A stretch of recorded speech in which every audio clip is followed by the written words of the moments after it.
नमस्कार, मैं हूं आलोक त्रिपाठी और आज हम बात करेंगे जन अधिकार पार्टी के अध्यक्ष और पूर्व मंत्री बाबू सिंह कुशवाहा से। आपका ईटीवी में बहुत बहुत स्वागत है। बहुत बहुत धन्यवाद त्रिपाठी जी। अभी 2022 का चुनाव चल रहा है, शुरू हो गया है। इस चुनाव को आप किस तरह से देखते हैं, क्योंकि आपका राजनीतिक अनुभव बहुत बड़ा है, 40 साल से आप राजनीति में हैं उत्तर प्रदेश की, तो इस चुनाव को आप कैसा देखते हैं? देखिए, 2022 का चुनाव पिछले कुछ चुनाव से भिन्न है। भिन्न इसलिए भी है कि पहले चुनाव में इतना धन बल का यूज नहीं होता था, इतना धन का प्रयोग नहीं होता था। लेकिन पिछले कुछ 6-7 सालों से बड़े पैमाने पर पैसे का उपयोग चुनाव में हो रहा है। हालांकि 22 के चुनाव में कोरोना जैसी महामारी की वजह से मैं समझता हूं कि प्रत्याशियों के शायद पैसे कम खर्च हों, लेकिन फिर भी जिनके पास पैसे हैं वो खर्च कर रहे हैं। लेकिन चुनाव में एक तरफ अगर देखा जाए तो बीजेपी कह रही, दावा कर रही है कि मैं मजबूती से लड़ रही हूँ, सरकार में मैं दोबारा आऊँगी। समाजवादी पार्टी भी कह रही है और सारी पार्टियां हैं जो कह रही हैं। लेकिन अभी कुछ स्पष्ट स्थिति नहीं है कि स्पष्ट स्थिति हो। उसके रीजन ये है कि भारतीय जनता पार्टी ने खास करके जो इन 5 सालों में यहाँ काम किया उत्तर प्रदेश में, उससे बड़े पैमाने पर अदर बैकवर्ड और ओबीसी प्रभावित हुआ। मुसलमान भाइयों के खिलाफ तो वो बात करते ही हैं, लेकिन अगर नुकसान सबसे ज़्यादा हुआ, चाहे वो रिजर्वेशन का मामला हो, चाहे वो हक अधिकार का मामला हो, चाहे उत्पीड़न का मामला हो, सबसे ज़्यादा अगर कोई प्रभावित हुआ तो अदर बैकवर्ड और शेड्यूल कास्ट के साथ ही प्रभावित हुआ। आपकी पार्टी किसी से समझौता कर रही है, किसी पार्टी से समझौता कर रही है? देखिए, हमारी पार्टी का समझौता किसी पार्टी से नहीं है। हमारे साथ में हमारे एक साथी हैं वंचित समाज पार्टी के आदरणीय रामकरण कश्यप जी, वो हमारे साथ हैं। कुछ साथियों से बात होती रहती है, लेकिन अब दूसरे चरण का नामांकन कल से है, 21 तारीख। एक चरण का नामांकन पूरा हो गया, सब ने नामांकन कराया है। जो हमसे बात कर रहे हैं उन्होंने भी कराया है, हमने भी कराया है। तो अभी कोई फाइनल बात नहीं है। अगर कोई फाइनल बात होगी तो 2 दिन में 3 दिन में वो फाइनल हो जाएगी, लेकिन अभी ऐसा लगता नहीं है। तो अभी तक हमारी तैयारी पूरी है कि हम जितने सीटों में हमें अच्छे कैंडिडेट मिल जाएंगे, वैसे हमारी तैयारी 305 सीटों पर है, पूरी तैयारी है। तो हमारी कोशिश होगी कि 305 सीटों पर हम चुनाव लड़ें। कुछ साथी और मिल जाए तो पूरी 403 हो जाए, लेकिन अगर कम साथी मिलते हैं तो भी हमारी कोशिश होगी कि लगभग 300 सीटों पर हम चुनाव लड़ें। उत्तर प्रदेश में पिछड़ों की राजनीति बहुत हो रही है, क्योंकि 55% लगभग वोट है पिछड़ों का। सभी राजनीतिक दलों के प्रदेश अध्यक्ष, जितनी भी बड़ी पार्टियां हैं, पिछड़ी जाति से हैं। पिछड़ों के नाम पर वोट बहुत मांगा जाता है, सब पार्टियों में पिछड़ों की बात होती है, लेकिन क्या पिछड़ी जात के मतदाताओं को उतना लाभ मिल पाया जितना नेताओं को लाभ हुआ है? देखिए, राजनीति में जब भी नेता भाषण देने जाते हैं, जब से ये लोकतंत्र आया, कि दलितों का हम ध्यान रखेंगे, पिछड़ों का हम ध्यान रखेंगे, एक कॉमन शब्द है। हम दलित का ध्यान रखेंगे, पिछड़ों का ध्यान रखेंगे। दलित का, पिछड़े का ध्यान रखने के लिए कांग्रेस भी कहती है, बीजेपी भी कहती है, जिसने रिजर्वेशन खत्म कर दिया और हक अधिकार खत्म कर दिया। समाजवादी भी कहती है कि मैं तो पिछड़े की पार्टी है हमारी, लेकिन जब वो सत्ता में पहुंच जाते हैं तो जो हिस्सेदारी देने की बात आती है, वो हिस्सेदारी और लोगों को नहीं दे पाते। जैसे हमारा नारा है कि जिसकी जितनी संख्या भारी उसकी उतनी हिस्सेदारी। अगर आप इस नारे को दिखाएंगे, जिसकी जितनी संख्या भारी उसकी उतनी हिस्सेदारी, ये नारा आप देखेंगे कि तो पिछले 6 महीने में और लोग भी लगाने लगे हैं। नहीं, अकेले हम लगाते थे। मानवर कांसीराम साहब के ज़माने में ये नारा शुरू हुआ था कि जिसकी जितनी संख्या भारी उसकी उतनी हिस्सेदारी। जैसे उनका बीएसपी में उत्तर प्रदेश में दखल कम हुआ, या उनके जाने के बाद ये नारा खत्म हो गया।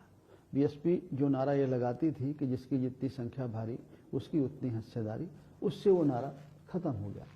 आज भी हम इस नारे के साथ चल रहे हैं और इस नारे को चाहते हैं कि उपयोग में लाएं। कहते तो बहुत लोग हैं पिछड़ों के नाम पर, जो आपने पूछा नेताओं का भला हुआ कि समाज का भला हुआ। देखिए, ये नहीं कह सकते हैं कि समाज का भला नहीं हुआ। लोकतंत्र है, पिछड़े लोग को जीत के गए, भले ही घर परिवार का हुआ हो, उनके रिश्ते नातों का हुआ तो कुछ तो इसका सुधरा, कुछ लोग तो ठीक हुए। लेकिन आप उन नेताओं में से हैं जिन्होंने बहुजन समाज पार्टी को खड़ा किया। आपने एक राजनीति का चरम देखा है जब बसपा 4 बार सत्ता में आई, आप खुद 2 बार मंत्री बने, विधान परिषद में 2 बार रहे, विधानसभा से चुन के आए, आपने तमाम राजनीति की बुलंदियां देखी हैं। क्या आप बहुजन समाज पार्टी का जो आज की स्थिति है उसको किस तरह से देखते हैं, और क्या लगता है कि बहुजन समाज पार्टी का अब उत्थान दोबारा होगा कि वो पतन की हो जाएगी? देखिए, बहुजन समाज पार्टी के आगे बढ़ने का जो रीजन था वो महात्मा फुले की विचारधारा थी, साहू की थी, अम्बेडकर की थी। माननीय कांशीराम साहब ने उसको धरातल पे पहुंचाने का काम किया, लोगों तक पहुंचाने का काम किया। उन्होंने जगह जगह उस बात को पहुंचाया, उनके विचारों को पहुंचाया। उससे प्रभावित होकर के हम नहीं, हमारे जैसे लाखों लोग तैयार हुए और बहुजन समाज पार्टी को बनाने में लगे, जिसके बदौलत बहुजन समाज पार्टी सत्ता में आई। लेकिन जिन विचारों के साथ वो खड़ी हुई थी वो विचार उससे चले गए। उसके पीछे जाने का एक ही कारण है कि जिस विचार से बाबा साहब अम्बेडकर के, फुले और साहू और मानव कांशीराम साहब की भी विचारधारा उसमें थी, वो विचारधारा सब उससे चली गई। एक नई विचारधारा ने जन्म लिया। नाम को तो वो बहुजन समाज पार्टी है, लेकिन शायद मुझे लगता है कि शायद तो वो विचार नहीं है, इसलिए वो पीछे जा रही है। तो बहुजन समाज पार्टी आप कह रहे हैं जो विचारों में परिवर्तन हुआ इस वजह से पीछे जा रही है।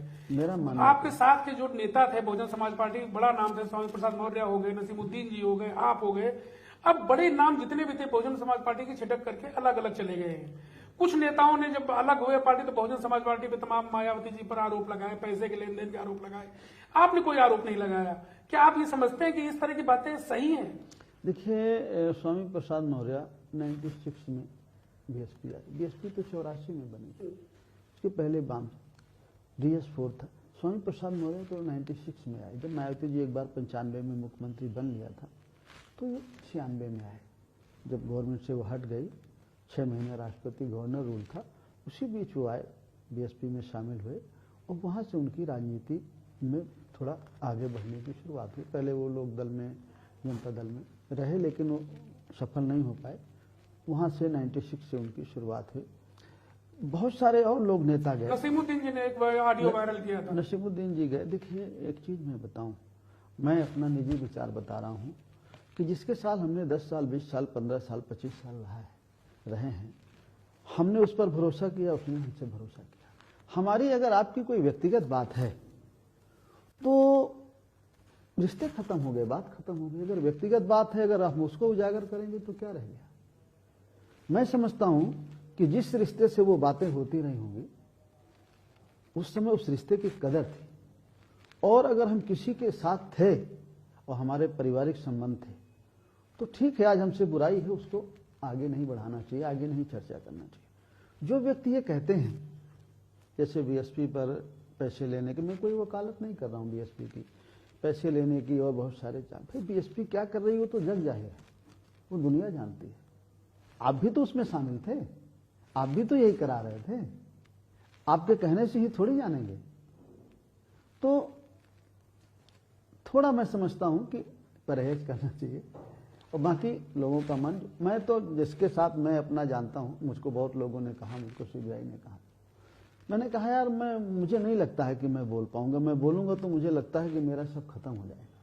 आप बसपा के बाद भारतीय जनता पार्टी में गए, क्या रहा कि भारतीय जनता पार्टी से अलग होकर आप देखिए, अपना बनाना पड़ा? बीजेपी में मैं मेरा मन नहीं था।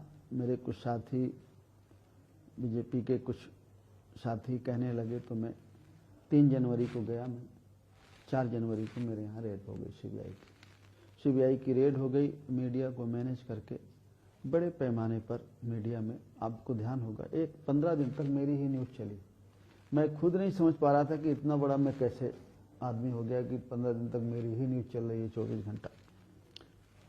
मैंने दुखी होकर के, उस समय राष्ट्रीय अध्यक्ष गडकरी जी, अरुण जेटली जी थे, अमित शाह साहब भी थे, तो मैंने दुखी होकर के मैंने उनसे रिक्वेस्ट की कि साहब इसका कोई रास्ता निकाला जाए। तो मैंने ही लिख के दिया कि जब तक ये चीज़ें रहेंगी, जांच वाँच रहेगी, तब तक मैं अपनी मेंबरशिप निलंबित रखूंगा, तब तक मैं आपका सदस्य नहीं रहूँगा। ये मैंने लिख के दिया, अगर उनके पास कहीं रिकॉर्ड में हो तो आप देख लीजिएगा। उन्होंने मुझे निकाला नहीं था।